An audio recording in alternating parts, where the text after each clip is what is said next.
Hello guys, Blugoblin here. Thank you for joining me for my comic book review for this week in December 2012.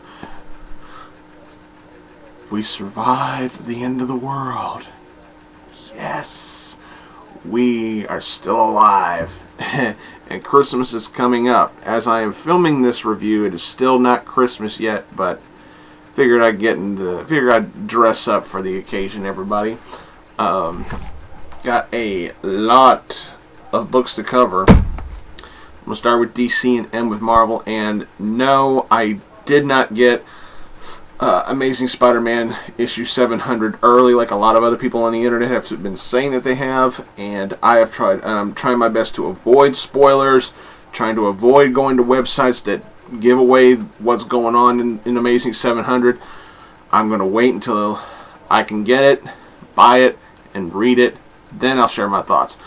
Please, I have one request for this particular video. Down in the comment section below, please do not spoil Amazing Spider-Man number 700 if you've read it. Please don't spoil it for me. I want to know what's going on when I get the chance to read it for myself. Okay, we're going to start with DC and end with Marvel. Wow, there were a lot of good books this week. I don't know which could be my pick of the week. You know what? Since this is, the giving time, I'm going to do a pick of the week for both companies this time. I'll have a pick of the week for DC and a pick of the week for Marvel. I'll do it that way. I'll be nice this time. We're going to start off with my pick of the week for DC. We're going to start off with Batwoman, number 15. Oh man, J.H. Williams III and W. Hayden Blackman continue to do a fantastic job with the writing in here. Unfortunately, the only flaw this book really has is J.H. Williams III's artwork is not in this. Instead, we got Trevor McCarthy, who does a really good job with the interior artwork. I gotta say, it does a very good job. The reason why I'm picking this as my pick of the week for DC is because just wow, the story. I mean, finally, we get an issue of Batwoman that the focus is not on Batwoman, but on her girlfriend, Maggie Sawyer. And call me crazy, but I kind of feel like this is our replacement for Renee Montoya. But, it's like, now this series is finally establishing that loving connection that Maggie and Kate have. And in here, you really get to see what kind of shit Maggie has to go through. Just the stress of the job. Working under constant pain, working under emotional and mental stress, working, while feeling like she's so low on energy, but she has to keep pressing forward. You really got to grow some respect for this character, and I sure as hell did. Very, very nice. I mean, any other person probably would have been emotionally broken by what she's had to endure, but she doesn't quit. She doesn't give up her job, despite being criticized by the very people she's trying to help. She still manages to do her job, and while all of this is happening to her, everything that's building up on top of her, she has that one thought. She's thinking about Kate. And it's great stuff. Pardon me. It's really, really awesome storytelling. Very nice. This was a great way to get us emotionally invested in Maggie. This was a fantastic book. Awesome stuff. And there were plenty of awesome books this week. And a lot of these books are going to get the same score. Probably the same score as this. But it's just a phenomenal story. I loved it. I'm not going to ruin any of it. Just pick that book up and read it, and you will enjoy it. If you're a Batwoman fan. Moving along. Birds of Prey, number 15. This was also pretty good. Dwayne Straczynski is still doing a great job with the writing. He's no Gail Simone, but he is doing a fantastic job. We got Juan Jose Rip and Vincent Cifuentes. I probably butchered those names, and I'm sorry. But what this basically is, in a nutshell, is Katana's departure from the series. This is Katana's last issue of the Birds of Prey, and it's appropriate. And DC did it right this time. DC's doing this right. If you're having one of the characters depart from the series, you do it in a boss way. You have Katana in the clutches of the daggers, as I believe they're called, and Condor and the rest of the birds are going to help her, and Katana pulls no punches when she fights with her and the soul of her husband in that sword.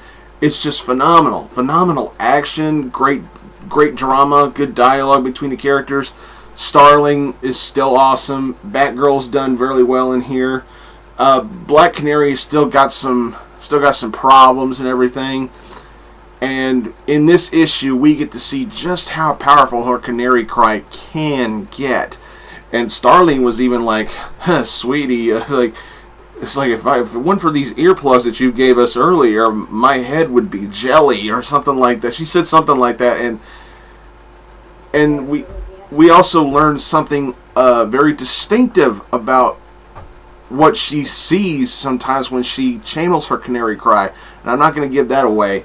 But this was awesome. Really awesome. If you're a Katana fan, you will love this. This was great.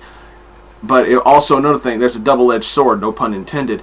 If you are a Katana fan, you will love this, but at the same time it'll be a bittersweet love because this is her departure from the series leading up to her ongoing series, which I don't think I'm going to get. I like Katana, but I'm not a hardcore fan. I'm going to stick with the birds, but what really got my attention was the very, very end. After Katana already leaves, Batgirl is the one who says, we need a replacement, and she happens to have one ready to come and show her stuff and see if she can join the team. And when she revealed who it was, I was like, whoa. Wow. Really? Alright, DC, you got me. You got me very interested to get the next issue to see where they're going with this. Yeah. Just get this book and read it and enjoy it.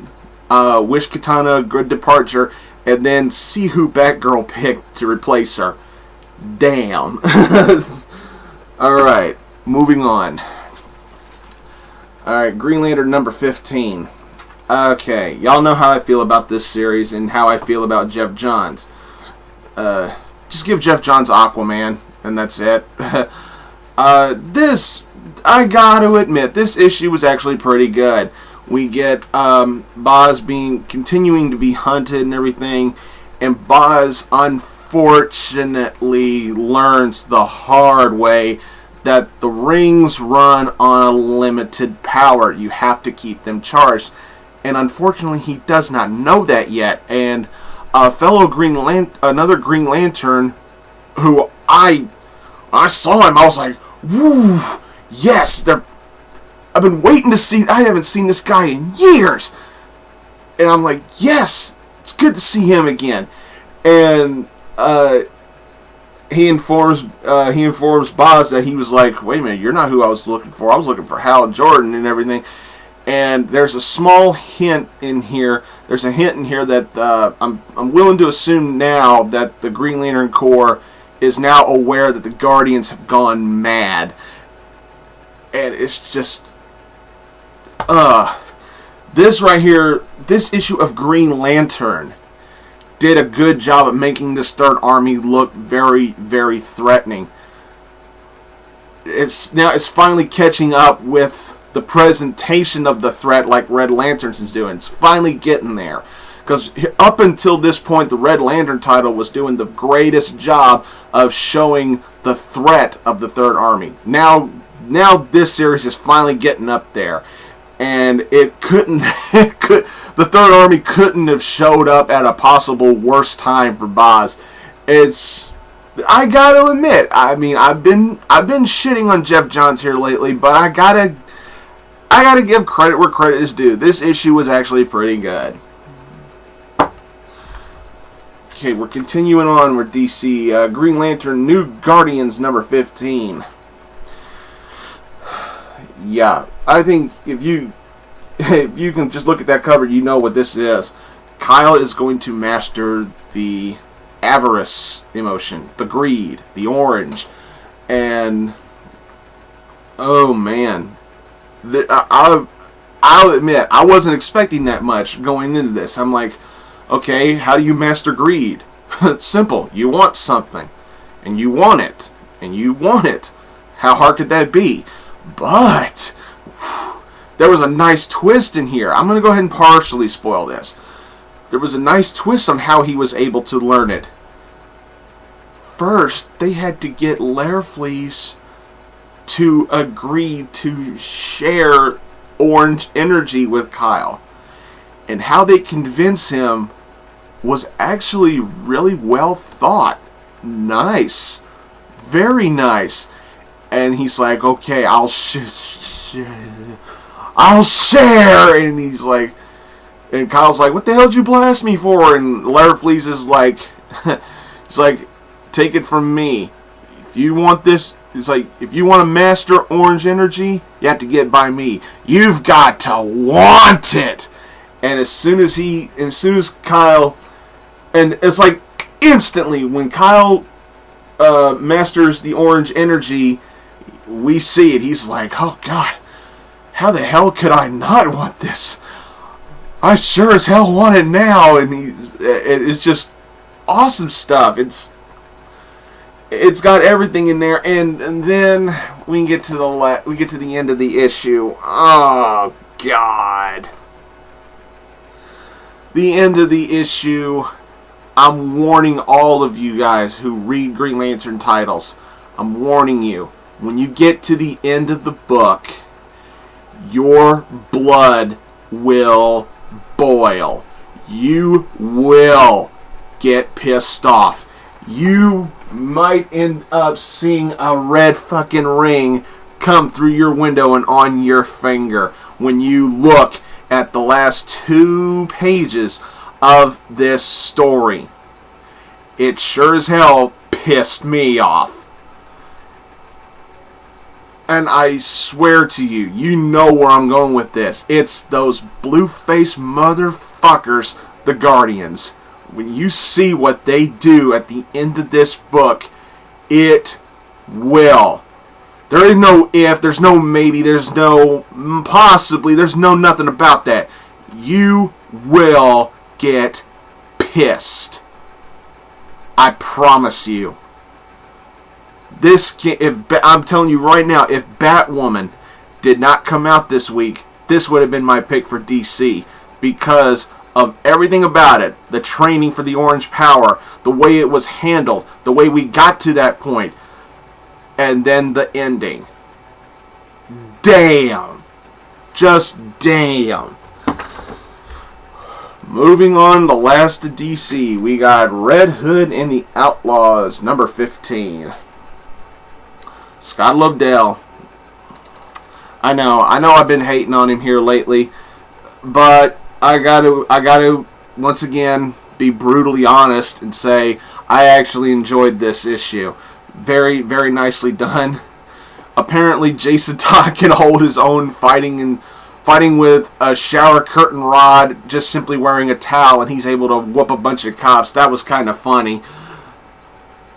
And Jason the way Jason gets caught by the... Okay, I'm minor spoilers in, okay? But the way Jason gets caught by the Joker, even he goes, well, damn, can't believe that. I was like, even Jason's he's kind of like, he's not directly saying it, but I guess you can feel that he's kind of disappointed himself that he thinks that he easily let himself get caught by the Joker when he didn't intend to.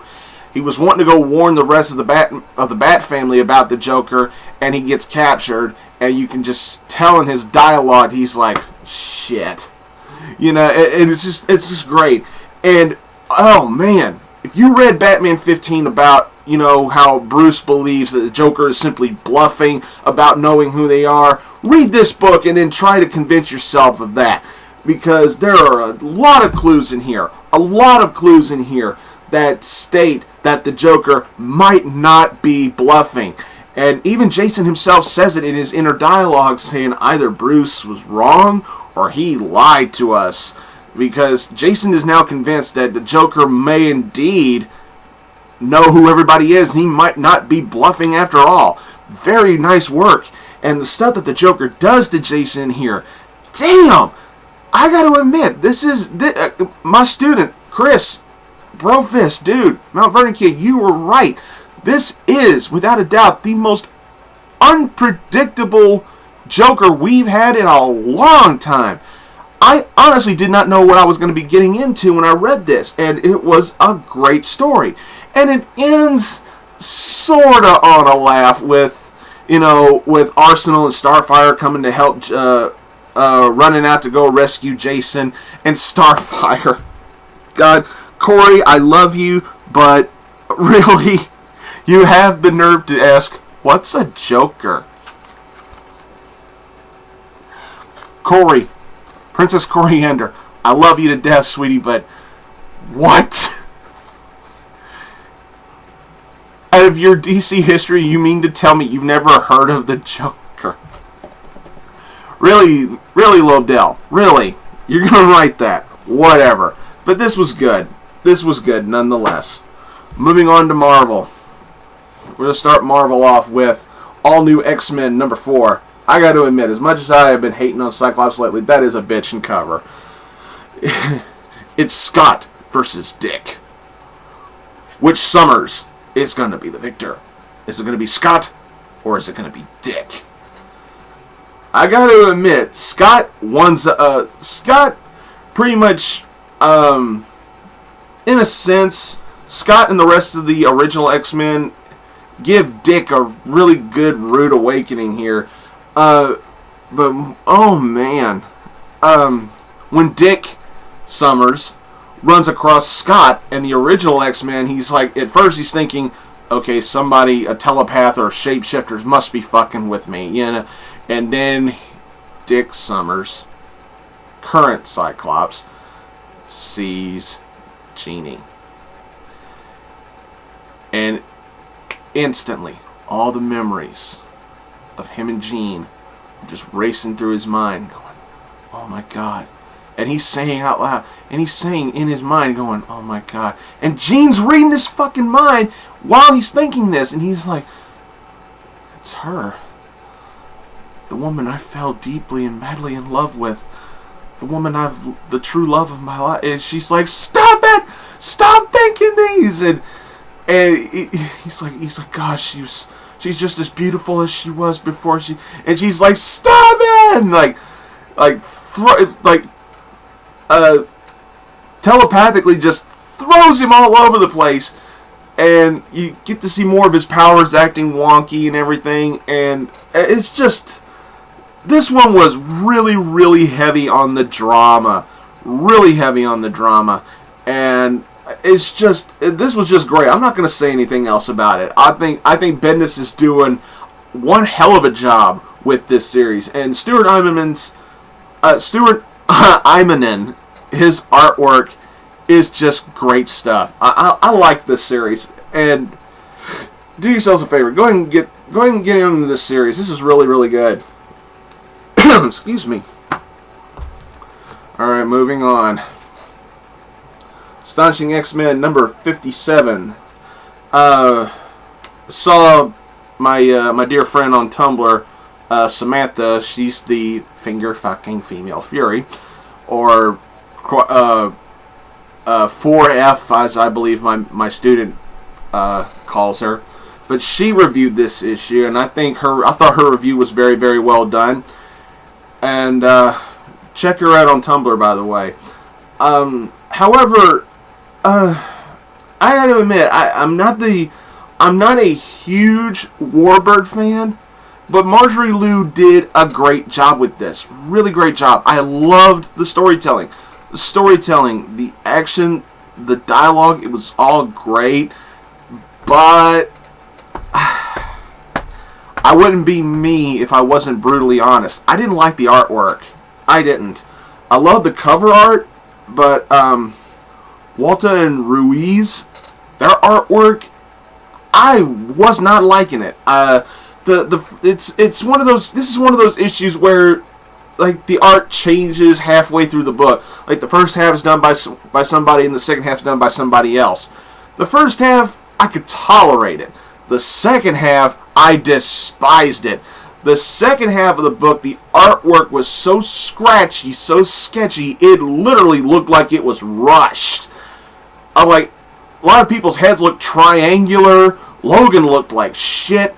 And Warbird, when I first saw Warbird in the second artist's rendering, she looked like she aged about 50 years. It was crap. The artwork was crap.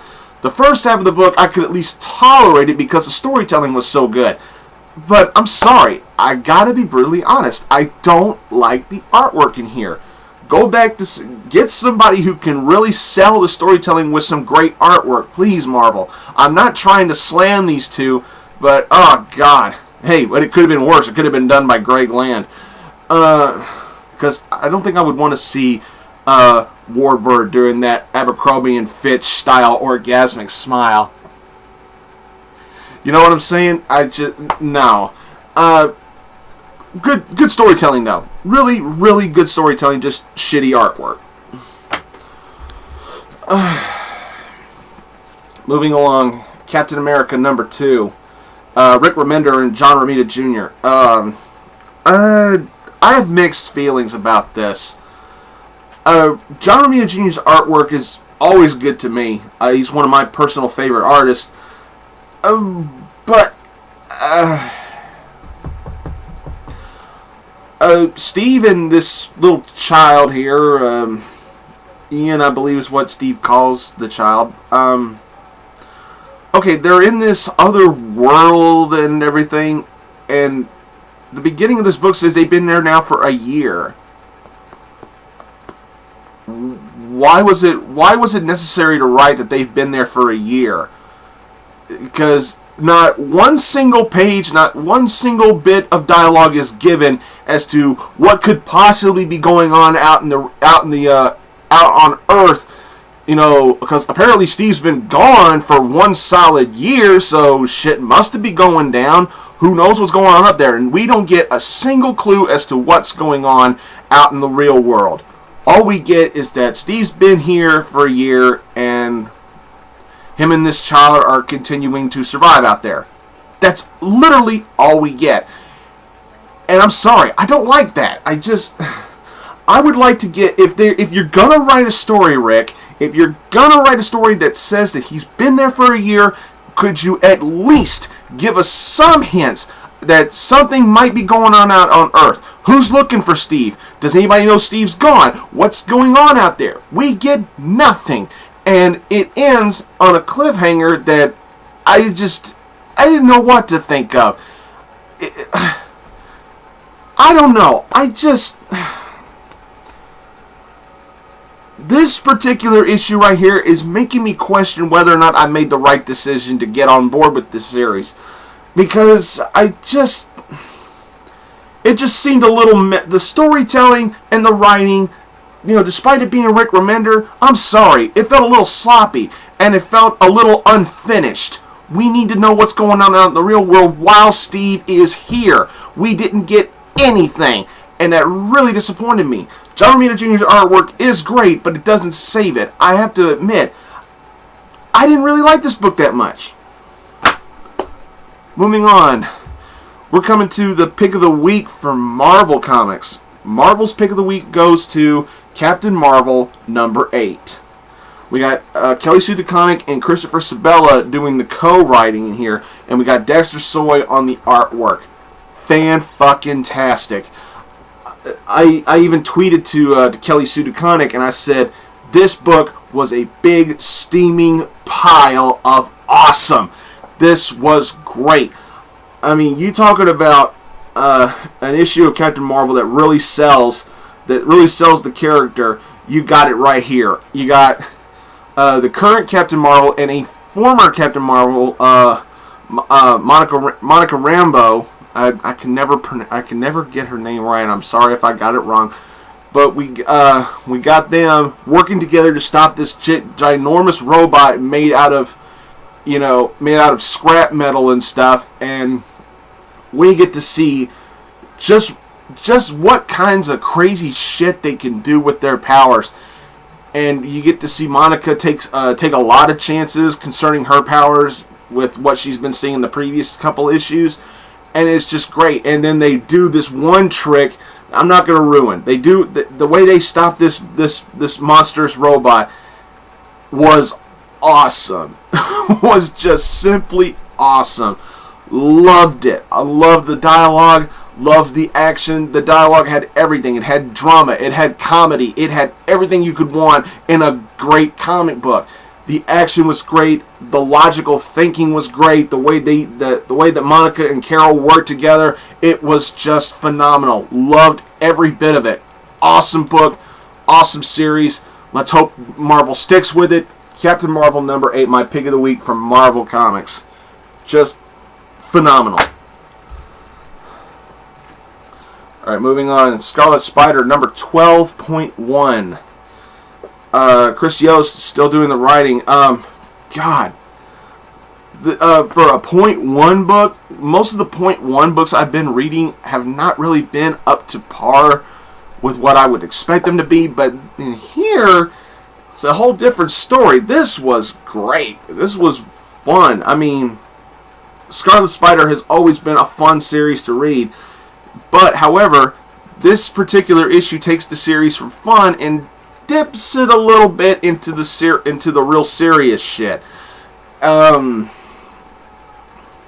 There's somebody out there who's able to kill people the exact same way that Kane used to kill people back in the shitty Clone Saga story in the 90s. He's like, wait a minute, that's my mark. That's the mark of Kane. Somebody's ripping off my act, and it's in here where Kane learns that, yeah, he knows he was a monster back in his early stages of life. But now he realizes that, if you can accept being a monster, you can accept the fact that you can change your life and live a life for the better. Be a hero. And I love how he said, with great power comes great responsibility. Some old guy said that I never got to know. It's just, that was great. But the people, excuse me, Kane has been running around in different territories of the city, basically kind of acting like Batman to some of these gangs and some of these criminals and everything. And the people he ends up dealing with at the very end of the issue, you bet your ass it's getting serious. And it was good stuff, really good stuff. This is a must-have for a Scarlet Spider fan. This was awesome. Loved it. Moving along, Venom number 28. Cullen Bunn still doing the writing. The interior art from Silas and DeCastro, still very nice. We get a nice touching romantic sparring scene between Flash Thompson and his girlfriend Valkyrie. Yeah, he's dating a goddess. Yeah, he's tapping a goddess. Yeah. I don't know why Flash isn't... I don't read Secret Adventures, so maybe I'm missing it, but man, if I was dating literally a goddess, I'd be bragging about that shit like crazy. I would be going around... I'd be going around with... Hey, you see that girl over there? She's a goddess. You know what? I'm hitting that shit. I'd be bragging my ass off about it. Well, I am bragging about the woman that I love right now. Jennifer, I love you, baby.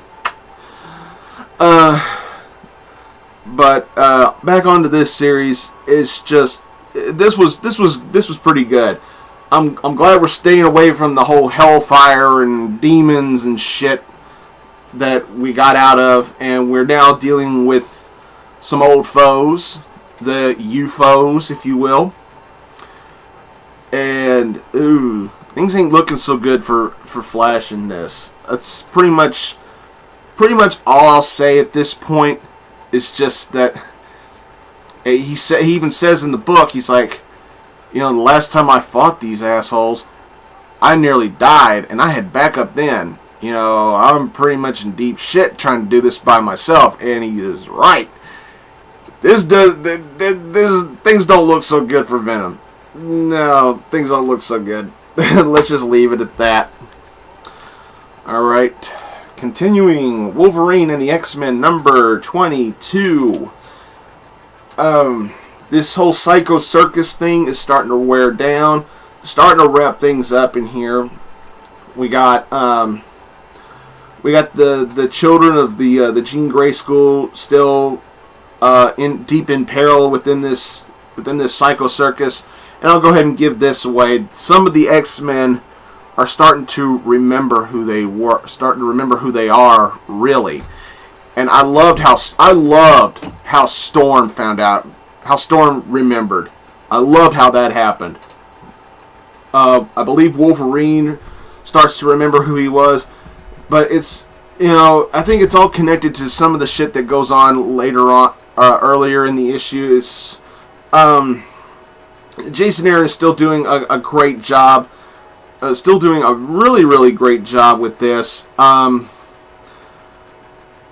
This wasn't one of Jason Aaron's strongest issues of Wolverine the X-Men. It did seem to drag a little bit for me. I didn't think it was perfect, but it was still good enough to say I really enjoyed it. We got one of the members of the Hellfire Club working with a member of the Jean Grey School, and that's what we get as a cliffhanger. I mean, is this member of the Hellfire Club, is he going to remain a bastard? Or, because I could tell by the look on his face on the last page that he was actually thinking about whether to save his own ass, or is he going to go help the student? Because, telling by the look on his face, he honestly doesn't know what to do. And that's the great way to leave it on a cliffhanger. If you got a villain actually being conflicted about what to do, that's what helps sells the book even further. If you're going to end it on a cliffhanger like that, that's a plus. If he were to have like a stupid little evil smirk on his face, it would have been a shitty cliffhanger. But the way they presented it, it works. So there you go. I'm anxious to get the next issue. Jason Aaron continues to do a great job. And Bradshaw's artwork, yeah, it's not perfect, but it is really good at some parts. So there you go. Wolverine and the X-Men 22. Good read, just not perfect. We're going to end this with X Factor 249. Peter David is still killing it here. We got Kirk and Lyston and Milla doing the rest of the work here. I probably butchered those names too. I'm sorry.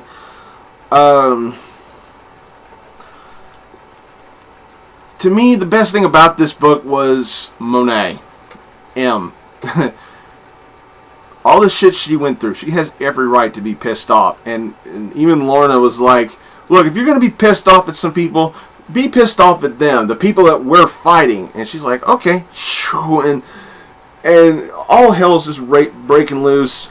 And we still got some good moments from Madrix and Layla. Good action, good dialogue. Character development is very well intact in here. Loved it. And Peter David is still just simply killing it with this book. But then I got to the end of the book, and then the 2-page spread of the next story for X Factor that begins in issue 250. And I looked at it for a few seconds, and I just stared at it, and I went, no. Peter David, not you two. Please, not you two.